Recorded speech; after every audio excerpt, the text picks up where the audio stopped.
Hi everybody and welcome back to my channel. If you're new here, my name is Mariah and I talk about books and bookish things on my channel. If you're returning, thank you so much for stopping by. You guys warm my heart every time I see a comment or a discussion about what I'm reading, and it really means a lot to me, so thank you so much for subscribing. Or if you're not a subscriber, if you like what you see, consider subscribing down below. Today there's no coffee or beer or anything, it's just water in my mermaid cup that says Mariah on it. You have to stay hydrated, and I don't drink enough water. So in August, I did my TBR rolls, and I was also participating in Draconiathon, which was a really fun dragon-themed readathon hosted by Jaded Reader and Little Reading Corner, I think. And I had a great time. I wasn't able to participate in the Discord as much as I wanted to, or participate in a lot of the watchathons that I wanted to, just because school got crazy. I spent a solid month writing essays, and on top of that I had some family and work and a bunch of stuff come up that I didn't have time to participate as much as I would have liked. But it's still a lot of fun. I can't wait for the one next year. In the month of August, ended up reading 12 books, DNFing 3 books.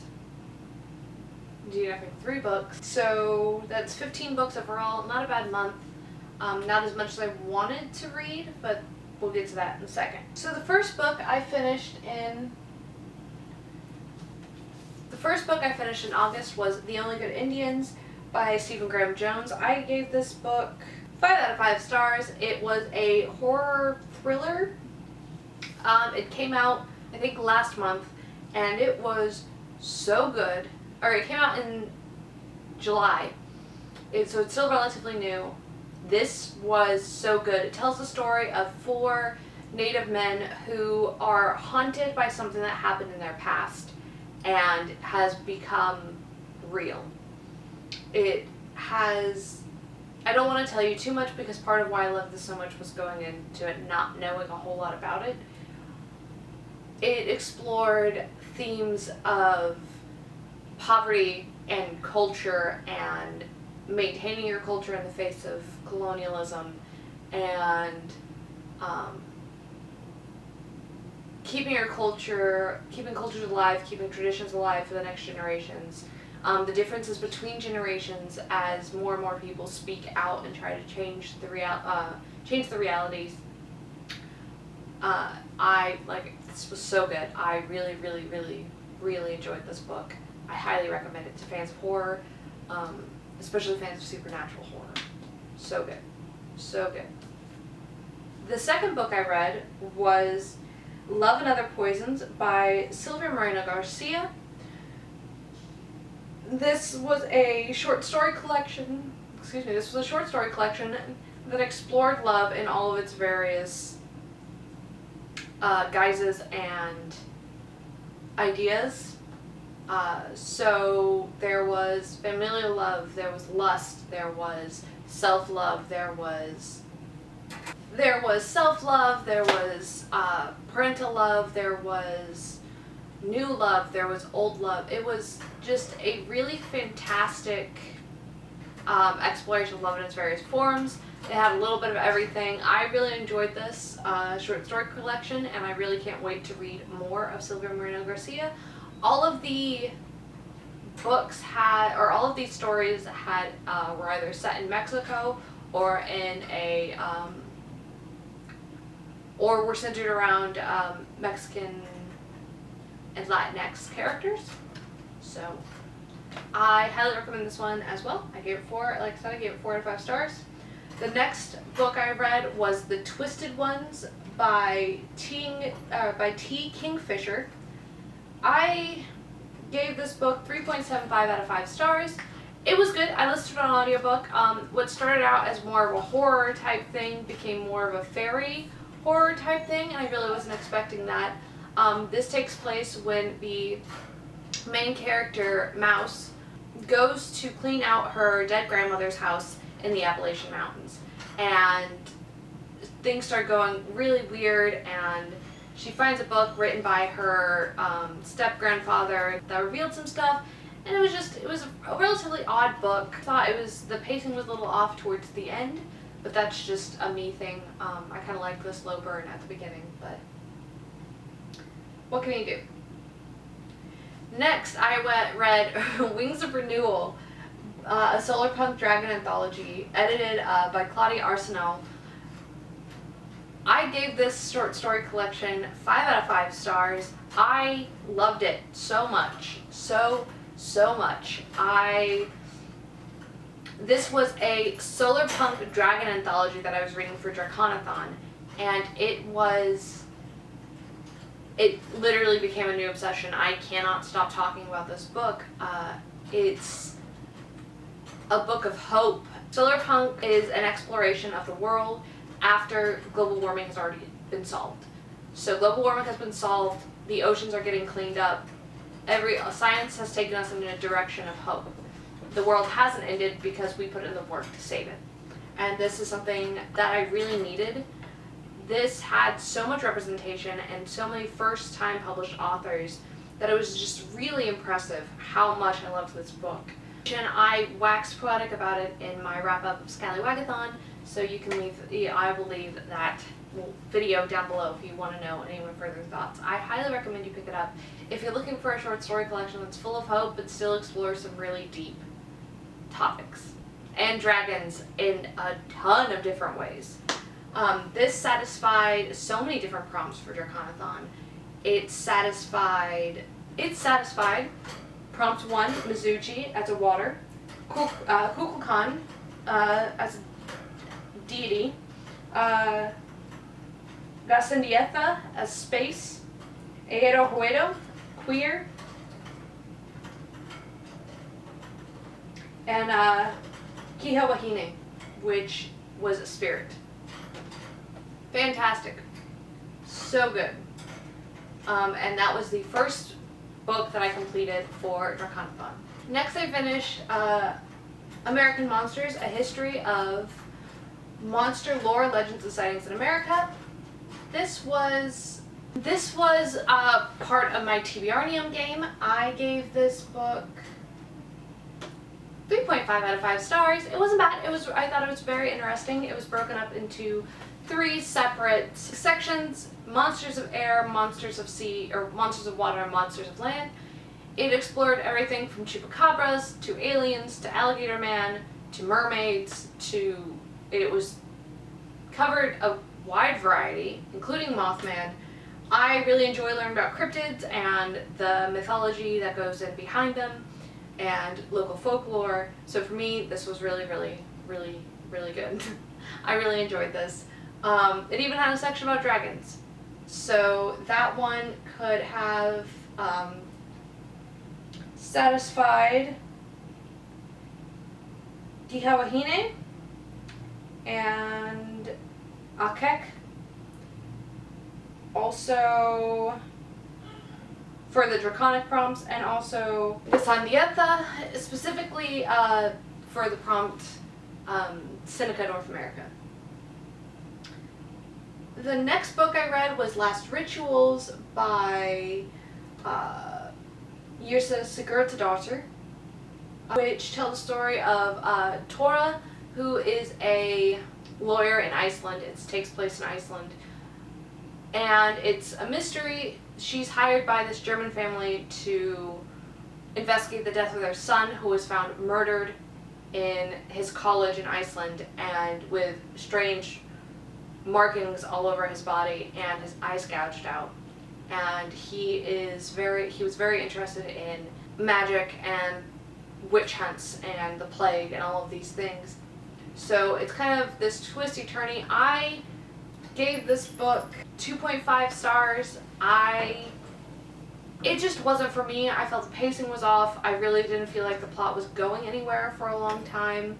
I felt like the things that I was supposed to be shocked by, I kind of guessed earlier. And I felt like the switching, I just felt like it was really haphazard with some of the way it dealt with things. So 2.5 out of 5 stars. I finished that for Scallywagathon. If you want to know more about my thoughts, I will leave that down below. Next I read Nimona. By Noelle Stevenson. This satisfied the prompt for, or I picked it for the prompt of Ayero Huedo, which is queer, and Ye de Drogoch, which was spirit. No, I'm sorry, which was wizard. I thought this was a really cute graphic novel. I really enjoyed it. The art style was a little weird, but I felt like it explored the idea of what a hero is and how villains became villains really well. It tells the story of Nimona, who becomes the sidekick for the villain Blackheart, and I don't want to tell you too much because it was really cute. It was a really cute read while it was it really explored themes such as how trauma can crystallize into something that we can't control and can really affect how we look at our future relationships, either platonic or romantic. And that was something that was really fun to read. I highly recommend this if you're looking for a quick read that's action-packed but explores some deep issues. I gave this book, I think I gave it 4 out of 5. Next I finished Silver Battal and the Water Dragon Races by Katie Holbrook. This was a middle grade about a girl, or this was a middle grade set in an Arabian-style world where a girl named Silver Battal, who is the daughter of a jeweler, wants nothing more than to become a dragon racer in the capital, and she finds a way to get there. And this is kind of her journey of self-discovery and figuring out what it means to achieve your dreams and what that can cost you, and also what it can drive you to do. I gave this book 3.75 out of 5 stars. It was a good book. I thought Silver could have been written better, and the pacing was a little weird at times. Other than that, I felt this was a very good book. It wasn't anything spectacular. It wasn't anything horrible. It was just good. It was pretty good. Next, I listened to A Dead Djinn in Cairo by P. Djeli Clark. This was a novella set in an alternate history fantasy Cairo, where Egypt has become a world power after a man drilled a hole between the worlds, and now jinn and angels and ghouls and magic populate the streets of Cairo. This tells the story of this is told from the perspective of a woman named Fatima, who is an inspector into the supernatural goings-on, and it starts out with the discovery of a dead djinn in his apartments, and it goes from there. I don't really want to tell you much. It was a 2-hour audiobook. It was a novella, so if I go into any real depth, you're going to miss out a lot of the discovery. I didn't know that I needed an alternate history fantasy-based Cairo with a female main character that had to do with jinn. And apparently I did. So if you have any recommendations for books that have that in it, please leave those down below. I am fascinated. Next, I finished 1776 by David McCullough. This is a nonfiction history about the year 1776, which here in the U.S. is the year that the Revolutionary War started. It was compelling. It was very, very interesting to listen to. It took snippets from letters and discussions to tell the story of how the wins and the losses of the Continental Army in 1776, particularly, not the Revolutionary War overall. I really enjoyed reading this. I used this to replace the Peloponnesian War, which I didn't finish. We'll get to that in my DNF section. I thought it was written really well. It was really compelling. I really enjoyed it as an audiobook. It was a quick audiobook too. I gave this 4 stars. Next, I finished Rex Draconis Under the Dragon Moon, which was the first book, the Rex Draconis series. I originally had Lords of the Dragon Moon, This was written by Richard A. Knack. It is a fantasy book. I give this 3 stars. It's a run-of-the-mill fantasy book. I thought the concepts were really interesting. I thought the idea that what appears to be good can actually be bad, and what appears to be bad can actually be good. It focused on these ideas or this fantasy world where there are 3 moons, and one of the moons is the dragon moon, which has shattered, or which was shattered a long time ago, and it causes, when it rises, it causes magic to go all haywire. I really liked the inclusion of the Minotaurs as characters. I really liked the fact that there was a half-elf and an actual elf, and the identity crisis that the half-elf was having. I really enjoyed the idea of dwarves and gnomes and quibblers, but I felt like the plot was a little meh. It sounded like a D&D campaign, which isn't a bad thing. It just wasn't fantastic. I gave this book 3 out of 5 stars.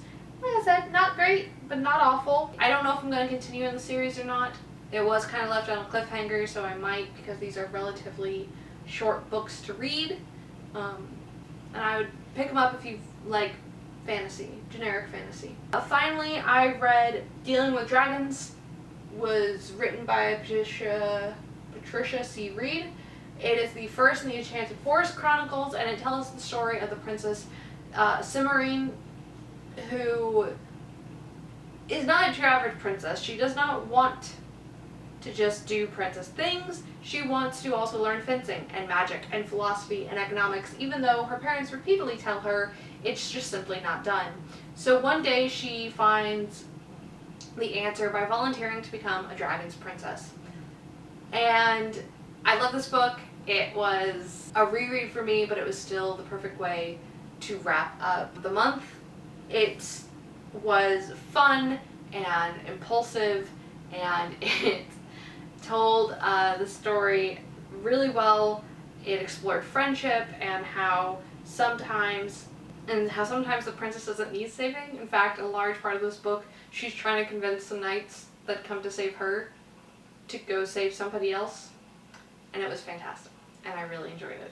I would say this bridges the line between middle grade and young adult. It definitely explores some aspects between. It's written for a younger audience, but it definitely explores and has a main character who's older. She's 16. So I would pick this up if you want a lighthearted, fun read that's quick. It's one of my favorite dragon books ever. I also read Volume 1 of Rat Queens, which tells the story of an all-female adventuring band. It explores, it has LGBTQIA+ representation. It's a lot of fun. It's very not for children.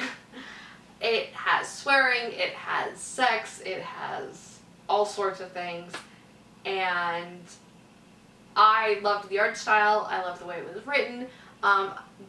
I saw this on Becca from Becca and the Books channel, and she really loved it, so I'm really looking forward to continuing on with the series.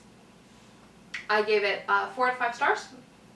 4.5 out of 5 stars. I'm not good at wrap-ups this month. I'm sorry guys, I'm so tired. On to the books that I DNF'd. The first book I DNF'd was Charles Darwin and the Origin of Species. I went over this in my Scallywagathon wrap-up as well, but I just was not in the mood to parse through the racist drivel that drove home ideas such as social Darwinism to get to the scientific facts that were in this book.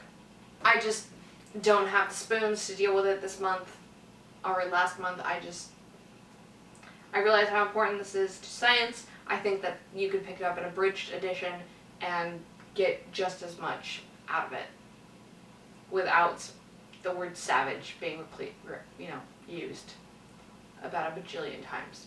I also DNF'd The Epiphany Machine by David Berger-Gerard. This tells the story of a Vinter who grows up hating the Epiphany Machine. And the Epiphany Machine is a machine that tattoos an epiphany about you onto your arm. And Vinter, as a human being, is an awful person. I sensed some very strong... This is an alternate history in New York. It's not... for me, it wasn't good. It centers around Vinter. I felt the Vinter was a hypocrite, and he was not any fun to be around, and the plot wasn't going anywhere. I was 150 some odd pages into this book, and the plot hadn't gone anywhere.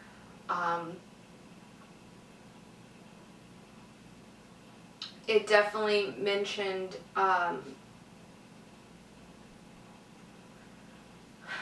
there's some very strong Islamophobia in this book, I felt, and there's no discussion of it. There's no redemption arc for Vinter, and a lot of people liked this book, and I feel it's one of those cult classics that either you love it or you hate it, and I felt the aspects of it that were like The Catcher in the Rye, in that it focused on a character who was discontent in his own body, weren't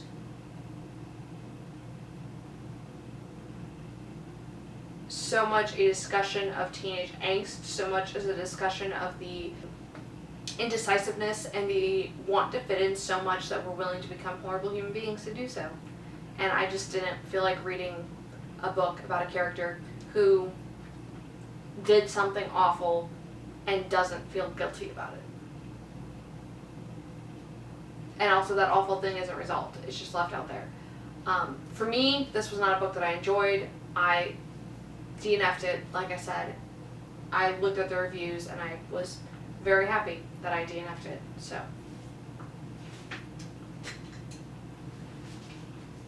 Okay. Finally, I DNF'd The Peloponnesian War by Donald Kagan. I replaced this with 1776. It was so dry. I'm very fascinated by ancient Greek, specifically ancient Greek warfare, and how that affected the spread of cultures. And I could not have been more bored by a book. A topic. There's this discussion in the history field. I'm a history minor, but there's discussion in the history field about whether or not history should be written to engage the reader, or if it should be written to write down the facts.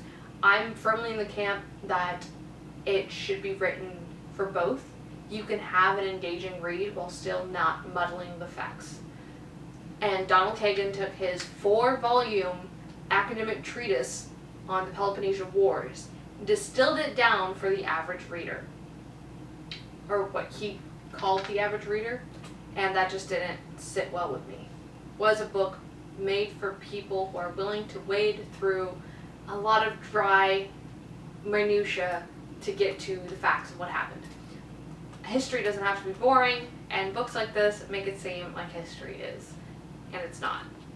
It's actually very interesting. There was a lot of books I started this month, and I didn't DNF, but I also didn't finish them. So I started The Rage of Dragons by Evan Winters, which was the book group for Draconathon. I was really loving it. I just didn't have time to read it. I started reading A Natural History of Dragons by Marie Brennan, which is the first book in the Lady Trent memoirs. I was supposed to read The Tropic of Serpents, which is the second book, and I just didn't remember enough about what happened in the first book to read the second book. So I started reading that, and I just didn't finish it. And then I started reading Nice Dragons Finish Last by Rachel Aaron. I was in a major reading slump at the end of the month, so I was surprised that I finished what I did this month. So 12 books overall, 3 DNFs, and I'm going to count that as a win. I had midterms, term papers, and finals all due in the same month. First being an 8-week course, I participated in Draconathon and Scallywagathon. I finished my TBR game. I succeeded in the prompts for all of my stuff, and I'm just, that's it. That's the pinnacle of my figuring things out right now. I really hope that you guys enjoyed this. If you liked what you saw, please, like, comment, and subscribe. Today's question of the day, what book was the best book you read in August? I'm very interested to know. Yeah, like I said, drink water. You can find me here on Sundays and Thursdays. You can find me on my blog on Mondays and Fridays, and you can find me on Twitter almost every day. All of those links are down below. I am going to go get ready for work now. So, all the best coffee, wine, and books to you. Cheers.